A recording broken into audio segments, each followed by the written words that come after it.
السلام علیکم، میں ہوں مرتضیٰ حسین اور آپ دیکھ رہے ہیں منگل اپ یوٹیوب چینل۔ ہمارے ساتھ موجود ہیں سینئر صحافی جو کہ کسی تعارف کے محتاج نہیں ہیں، سید جاوید شاہ صاحب، اور ان سے ہم جو ہے گفتگو کریں گے آج ایم کیو ایم انٹرنیشنل کے جو معاملات ہیں ان تمام پر جو ہے جانیں گے جاوید شاہ صاحب کا تجزیہ۔ جاوید شاہ صاحب، کیا تازہ ترین اطلاعات ہیں؟ کچھ اٹک پٹک کی خبریں ہیں اور کچھ ایسی بھی خبریں آ رہی ہیں کہ جو ہے یہاں سے جو ایم کیو ایم پاکستان کے کچھ رہنماؤں کے کچھ ایسے بیانات ہیں کہ جس سے کچھ ایسا لگ رہا ہے کہ جو پراپرٹی کیس کا فیصلہ ہے وہ شاید ایم کیو ایم پاکستان کے ہی حق میں آنے کو ہے۔ آپ کے پاس اس سلسلے میں کیا اطلاعات ہیں؟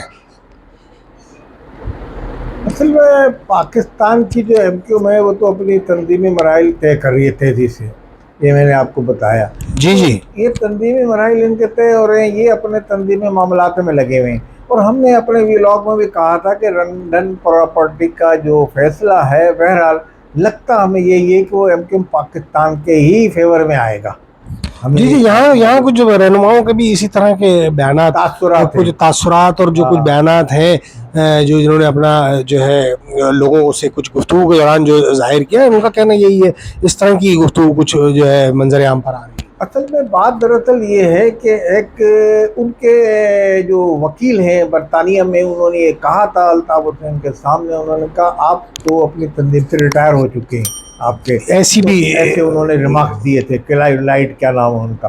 تو کہنے کا مقصد یہ ہے کہ اب ایم کیو ایم اگر پاکستان میں الطاف حسین قانونی طور پہ آ گئے، پاکستان کے مقتدر حلقوں نے اجازت دے دی، وہ یہ آ گئے، ان کو ایک اپنی جماعت نئے سرے سے ڈیولپ کرنی پڑے گی، اور وہ کس نام سے کرتے ہیں، حق پرست نام سے یا کس نام سے، وہ بہرحال وقت بتائے گا۔ مگر یہ ایک حقیقت ہے کہ وہ ڈیولپ کرنے میں بہت تیزی سے کامیاب ہو جائیں گے، کیونکہ ان کی ذات ایک اپنی جماعت ہے۔ ایم کیو ایم کا نام الطاف حسین کا، جیسے ہم نے کہا تھا کہ یہ ایک حقیقت ہے پاکستان کے مزاجن، ہم لوگ نے مورثی سیاست کے آگے جی کسی ایک آدمی کو دیکھتے اس کے پیچھے چلتے۔ اب باقی اس پوری پارٹی میں کوئی چور ہو، کوئی لٹیرے بیٹھے ہوں، ڈکیت بیٹھے ہوں، نہیں، آپ اس لیڈر کو دیکھ کے اس جماعت کو آپ پسند کرتے ہیں۔ اب دیکھیں اس وقت پی ٹی آئی کے اندر جس طرح سے لوگ ہیں، کوئی کیسی باتیں کر رہا ہے، کوئی کہہ رہا ہے کہ ہم اپنے باپ سے بھی معافی نہیں مانگتا،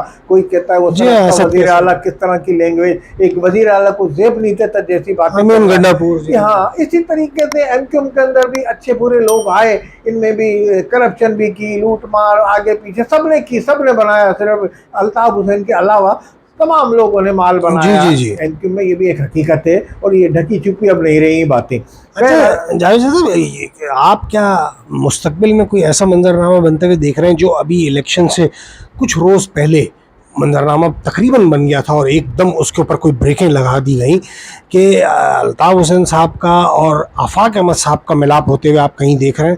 کیونکہ ایم کیو ایم پاکستان سے تو قطعی کسی طور پر بھی آفاق احمد صاحب ملنے کو تیار نہیں ہے، تو کیا آپ آفاق احمد صاحب اور الطاف حسین صاحب کی مستقبل قریب میں کوئی بڑھتی قربتیں دیکھ رہے ہیں؟ آفاق احمد کو بھی ماضی میں ایجنسی کا ایجنٹ کہا جاتا تھا، یہ بھی ایک کھلی بات ہے۔ اب جب وہ آئے تھے، انہوں نے جو ان کو جب ایم کیو ایم حقیقی کے نام سے انہوں نے انٹری ماری تھی شہر کراچی کے اندر، جو یہاں کی ایک بڑی ماضی کی داستانیں ہیں، سیاستیں یہاں کی ایم کیو ایم کے گروپوں کی آپس کی لڑائیاں، چپ کلشیں تمام، یہ وہ ایک لمبی داستان ہے، وہ سب عوام کو پتہ ہے۔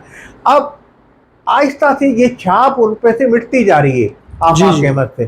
تو اب جب بالکل آفاق احمد سے شفاف ہو جائیں گے تو الطاف حسین ان پہ ہاتھ بڑھائیں گے لازمی۔ اب یہ ہاتھ بڑھ گیا تھا ان کا کسی حد تک، مگر پھر وہ مشورے دینے والوں نے ان کو یہ مشورے دیے کہ بھائی ابھی بھی یہ بھی کوئی سیاست نہ ہو اسٹیبلشمنٹ کی، کیونکہ اس وقت جو مصاحبین جو ہیں آپ کے جو مشورے دینے والے ہیں، جیسے نو رتن تھے اکبر کے دربار میں، اس طریقے ہر جگہ ہوتے ہیں، تو وہ لوگ جو مشورے دینے والے، وہ ایک آدمی ملک سے باہر بیٹھا ہوا ہے، اس کو آپ مشورے دے رہے ہیں پاکستان کے حوالے سے کہ جناب ان سے نہ ملے، ان سے ملے، ان سے یہ کریں، تو یہ ایک سیاست کا حصہ ہوتا ہے۔ مگر بہرحال آنے والے وقت میں مجھے یہ لگتا ہے کہ ایم کیو ایم کے الطاف حسین اور آفاق احمد میں کس مذاکرات ہو جائیں گے، وہ کسی طرح یہ شیر و شکر ہو جائیں گے دونوں، اور یہ کیونکہ پرانے رہنما ہیں وہ بھی اور الطاف حسین بھی ان کے جانتے ہیں ان کے طور اتوار کس طریقے سے وہ ایک سیاسی جماعت کو لے کے چلتے ہیں. تو بہرحال اس وقت آفاق احمد کا ذرا سروائیو کر رہے ہیں اور وہ ان پہ کسی حد تک ان کو اوپر سے جو الزام تھا ایجنسی کا وہ نکل گیا ہے اور وہ کسی حد تک وہ الزام داغ جو ہے دھونے میں کامیاب ہو گئے. اب وہ کس حد تک کامیاب ہوتے یہ آنے والا وقت بتائے گا جب ان کے مذاکرات ہو جائیں گے. مگر اس مرتبہ ایم کیو پاکستان کو پاکستان کے مقتدر حلقوں نے ٹائم دیا تھا کہ جناب آپ اپنی سیاست کریں پاکستان کے دائرے میں رہ کے پاکستان کے آئین کے حوالے سے. کیونکہ یہ بھی ایک حقیقت ہے الطاف حسین مسلسل عمران خان کی حمایت میں مسلسل وہاں سے مقتدر حلقوں کو ہی لتا رہے تھے. تو اس طرح سے دیکھیں یہ بھی ایک حقیقت ہے. تو لازمی اس پوزیشن میں جب عمران خان سے وہ ایک ان کو لتاڑے رہا ہے عمران خان ان پہ تنقید کر رہا ہے اسٹیبلشمنٹ پہ جائز یا ناجائز جیسی بھی تو وہاں سے یہ ان کے ساتھ مل کے تالی بجا رہے تھے. تو یہ صورتحال صحیح نہیں تھی. تو اس حوالے سے میں یہ سمجھتا ہوں میری ذاتی رائے میں اگر الطاف حسین اس زمانے میں یہ بیان بازی نہیں کرتے یہ بیانات نہیں دیتے ہو سکتا تھا وہ جس طرح سے ان کی پارٹی الیکشن میں حصہ لینے آ گئی تھی وہ کسی حد تک ان کی سرگرمیاں بھی شروع ہو گئی تھی جیسا کہ آپ کے بھی علم میں ہے. تو شاید وہ آگے جا کے مزید بڑھ جاتی ہیں سرگرمیاں. مگر انہوں نے جو تواتر کے ساتھ عمران خان کی حمایت میں بیان دیے اور ان پہ تنقید کی اور بیجا تنقید کی یعنی کہ یا یہ تو وقت بتائے گا مگر بہرحال عمران خان کی حمایت میں انہوں نے بھرپور حمایت لی اور عمران خان کی پارٹی کے لوگوں نے ان کی رتی بھر حمایت نہیں کی. ان کے بیانات کو بھی کوئی اہمیت نہیں دی نہ ان کو یہ کہا کہ جناب الطاف حسین ہمارے ہم ان کا شکریہ ادا کرتے ہیں. بلکہ کراچی میں ایک دھاندلی الیکشن کے حوالے سے ایک ریلی نکلی تھی کراچی میں مجھے یاد ہے اس میں لندن کے جو لوگ لائے جاتے ہیں انہوں نے بھی حصہ لیا تھا اس میں پارٹیسپیٹ کیا تھا ان کی گرفتاریاں ہو گئی تھیں. تو اس کے بعد انہوں نے آواز بھی بلند نہیں کی پی ٹی آئی کے لوگوں نے. تو یہ اس طرح نہیں ہوتا کہ تالی ہاتھ سے نہیں بجتی. الطاف حسین کو اس کا خیال کرنا چاہیے اپنی جنگ لڑیں الطاف حسین. اگر الطاف حسین کوئی چاہ رہے ہیں پاکستان آنا وہ پاکستان آنا ان کا بہت ضروری ہے. اب پاکستان اگر ان کو عدلیہ اجازت دیتی ہے قانون اجازت دیتا ہے اور مقتدر حلقوں سے بھی ان کا رابطہ ہو جاتا ہے مثبت انداز میں جیسا کہ آنے والے دنوں میں کچھ ایسی اطلاعات ہیں کہ ہو بھی سکتا ہے اور ہو سکتا ہے اس میں کوئی خارج از امکان نہیں پاکستان میں. تو میں سمجھتا ہوں بہت اچھا ہو جائے گا.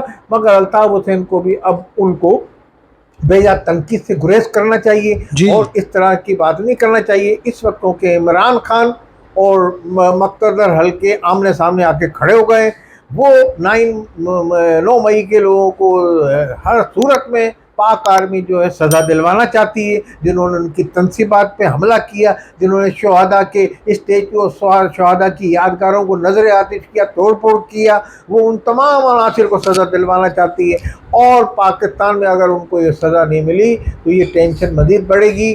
اور عوام میں بھی جو محب وطن عوام ہے وہ بھی یہ سوچ رہی ہے کہ جنہوں نے بھی کیا ہے یہی نہیں کہ پی ٹی آئی کے لوگوں نے شرپسند اگر تھے ان کو بھی سزا لگائی جائے. مگر بہرحال اس کا فیصلہ ہونا چاہیے ورنہ دوسرے جس طرح کی پاکستان میں واقعات ہوئے ہیں بڑے بڑے واقعات ہوئے ہیں ایم کیو والوں کے بھی حوالے سے ان کے ساتھ بھی ہوا پکا قلعہ اس طرح کے واقعات. پھر 12 مئی بھی ہے اس کو بھی ابھی انہوں نے 12 مئی کا ذکر کیا علی زیدی نے یہ کہا کہ جناب 12 مئی کو جو ہوا اس کی تحقیقات ہونی چاہیے. بھائی 12 مئی کا 9 مئی سے کیا تعلق.